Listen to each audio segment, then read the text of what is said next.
Okay, let's take a look at our first assignment, industry practice. As you can see, as you already know, the assignment is uploaded to our blog site, and for you to be able to complete this assignment, what you need to do is come down to Actions, click on it, and click Create a Copy. And this then will be transferred to your Google Docs account for you to complete. First, let's have a look at our grading criteria, and as you already know, our grading is C, B and A. We've already explained through a previous video how our grading criterion works. Just to recap, to pass this assignment you need to achieve everything that is under the C criteria. To get a B or a merit in this assignment, you need to achieve everything that's under the C criteria and the B criteria.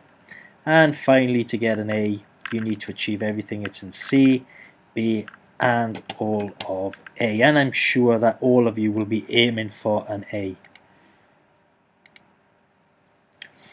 The directed hours, or the supervised hours, in other words, the time that you are in class with us, is 84 hours.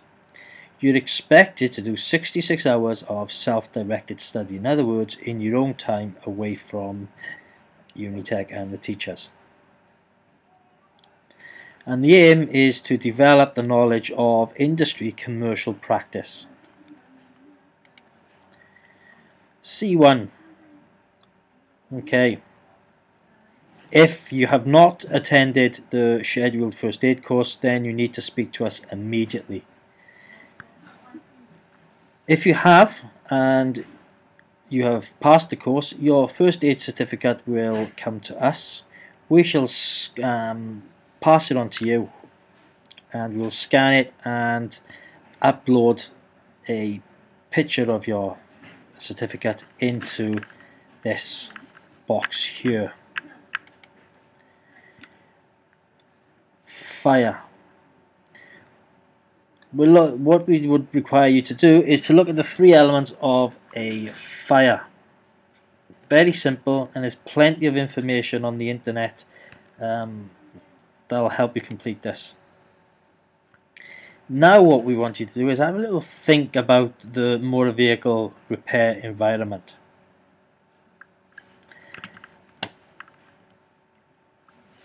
Think about the substance and where are we actually going to find it. So, as an example, an explosive dust. We're going to find that from sanding organic fillers, for example, fiberglass. So, the substance. What substance are we going to find in a seatbelt pre-tensioner? And of course, an airbag. You need to start appreciating what a dangerous environment the vehicle repair shop actually is. Now, fires we classify A to E.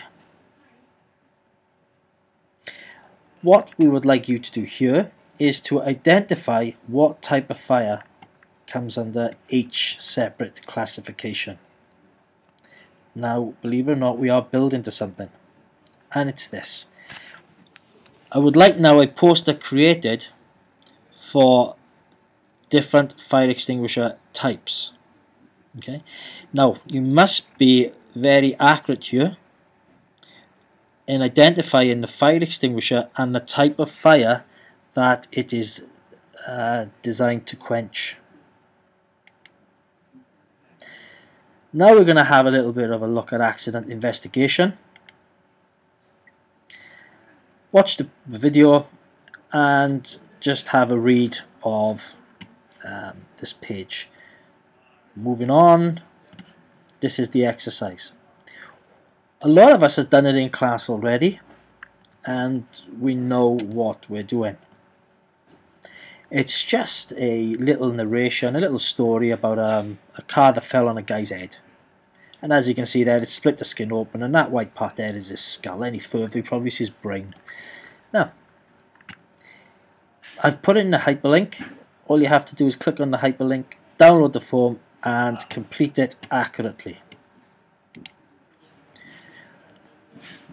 Moving on back to our workshop, and imagine yourself now in a workshop environment, and on a daily basis you could see any one of these tasks wandering through. Think about the personal protective equipment that is required for each of these individual repair activities. Now let's have a look at creating an information sheet highlighting the maintenance of automotive personal protective equipment. You can even go as far as to simply create a check sheet. But what I want you to take away from this exercise is that health and safety personal protective equipment needs care and attention and regular inspection to make sure it's suitable for the task it's designed for. As I've already pointed out, we deal with some pretty nasty chemicals, and because of that, a lot of the stuff which we'll actually use will come with something called a material data safety sheet. Now, here I would like you to just simply find 10 material safety data sheets, but let's be sensible about this. Look for the products that you actually use the most. You've probably never seen one before. So if you use CRC, then fine. Product is CRC. Put the hyperlink to the material data sheet and download and actually save a physical copy.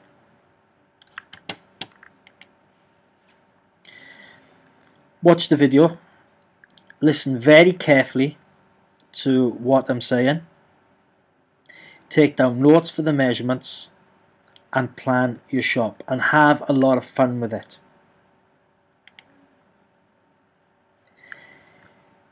Now, numeracy, numbers. Scary thought, no it's not. We deal with numbers every day. Now what we're going to do here is work through an exercise where we're looking at an oil promotion. And what we're going to do is, first of all, we're going to establish how much the oil costs us to buy. Then we're going to work out how many services we can actually perform for the oil which we've just purchased, and now identify our profit. If you like, please watch this video, and if you want to go that extra mile and create a graph, then I will be more than happy to see that kind of effort put into your assignment.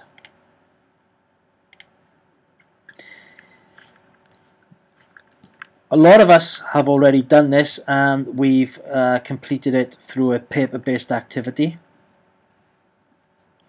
What we're requiring you to do here is to not only perform the practical activity but reflect on the activity and think of the consequences and implications of your actions. And this is going to be a common theme throughout this program. Those of you who completed it already on paper, I willingly give the paper back to you, and you can just simply transfer the data. Communication. If there's one thing I absolutely detest owning, it is a mobile phone. I like my privacy, but with a mobile phone it means that people can get hold of me virtually 24 hours a day unless I choose to turn it off. But when you turn it off, you're always wondering if somebody's actually called you. So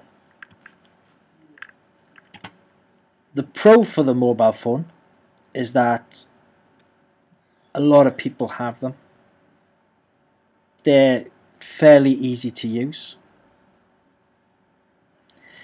You can contact people outside of the office.